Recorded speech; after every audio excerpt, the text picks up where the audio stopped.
suci ipak nešto štopaju. Čak oni idu izvoditi vježbu. Aha, da vidimo malo. Imaju neke čudne odore, mada bi za te odore mogli ih nazvati uniforme, ali eto, imaju i neku užad, vrlo na čudan način sjekiru veliku, dok da li će, sad ne znam šta će s ovom sjekirom, da li će se potući međusobno ili razbijaju nešto tu. Alo, ne možemo razbijati prepreke. Gdje?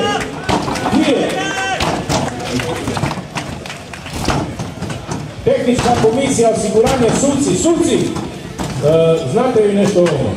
Ova dvojica ne vjeruje da će završiti ovu vježbu, no međutim kako su krenuli, nisam siguran da li će sljedeće ekipe imati prepreke za dalje, ne bih baš rekao. Prepreke im ništa ne predstavljaju, savladavaju to kako su zamislili. Što će biti dalje? Aha, dobro. Može se na kraju i zavežu sa ovom užavom. To ćemo eto kraju vidjeti. Na sebi imaju isto tako neke čudne ormare na leđima. Šljemovi ili kacige su isto tako čudne boje. Na sobom nose nekakve sjekirice, ali vidjeli smo malo prije da, ali ipak vidite, oni znaju jedan drugome pomagati. Za ovo svaka čast, jedan pljesak za ovu dvojicu, jer nitko od natjecateljskih ekipa se nije sjetio kako pomoći jedan drugome. Znači vidite, ovo je čak bio i neki bi se reklo lift. Aha, idu prema toru, vidjet ćemo s koje strane će taj torak savladati. I sad će ući na tom toru, vrlo interesantna neka ekipa, odavde su, ne znam, kako su došli ovdje isto tako, ne znam, niko nema ništa ne znam. Tehničke komisije nema, osiguranje nema, možda ovog suca gore na tomu vladu doći, ili možda nekako budu spasili, to zna što sam nekako tada plaći.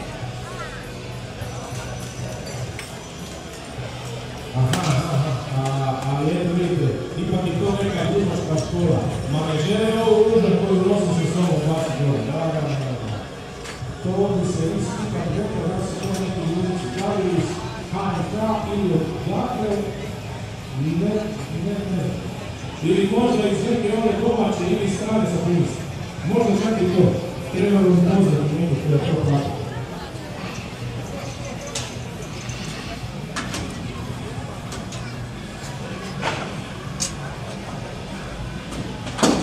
Neko vreme smo savladavali ovih prepreka, baš ne mogu se pohvaliti, ali neki detalje sa ovim najinteresantnim dijelom možda povlačenja koji su i za ovo savladavanje ovih tamo ili baš se ne bi da je to savladavanje, nego bolje rečeno razbijanje. Možda se neka tako prije ulazili u stvari, vjerovatno da.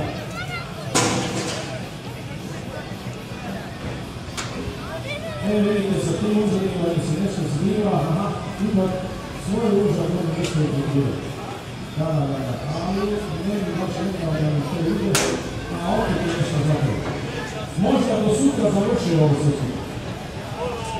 Suci, predlaže da uzmete kalendar, ne štopericu. Uzmete kalendar, pa na kalendar i štopajte to vrijeme.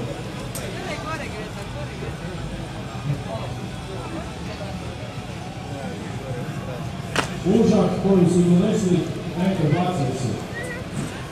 Koriste peljačke pasače na način samo izbave, znači ne koriste sebe, preskočili ste klupicu malo, neispravno savladavanje toga. Isto tako ne koriste iznos aparata. Jedan djelatnik koji se odložio kakav odakle i ovaj aparat i što je to, nema pojma. Alo, to je unesrećena osoba, nemojte molim vas da ozdravi s vama. Ako s vama ozdravi, onda ne znam što će se dogoditi. Možda nas budu odnesiti. Ne daj Bože da je to posvećena osoba. Ta bi bila još više nesrećna. Da, dobro, i šta sad na kraju? Aha. Vidite, ipak malo ga je on i tetošio dobro i u istinu ne osjećaju, ne prezaju, znači B prugu povlače i na kraju da vidimo što će oni sad. To vam nije mjesto za pogoditi ono, ne bih baš rekao da će to stigne nešto napraviti. Aha, još dalje nastoje, dobro. I eto, na kraju bih vas molio jedan pljesak za djelatnike javne vatrogasne postrojbe grada Rijeke, Zaluš Kauzdarić. Završavaju rad natjecateljske grupe u starim odorama ili uniformama sa starim opasačima vatrogasnim na kojima nisu koristili današnje disendere. Nemojte zalijevati tu publiku, publika se jutros već tuširala i prava, čak imamo i primjedbi za to. Na sebi nose stare izlaze palate zatvorenoga ciklusa na kisik, za razliku od danas kakve koristimo na komprimirani zrak. I kada će srušiti ovu metu, čime bi bila završena vježba, eto, ipak na kraju uspjeli su to donekle privesti kraju. I možda ako bi skinuli ove šljemove i maske, možda bi vidjeli ko su ta dva pacijenta. Na kraju ipak vidite prijava. To su stari oni običaji. Prijava dvoje vatrogasca sa jedan drugome, prijava kod suca. Da, stara škola. Otpust. Bravo.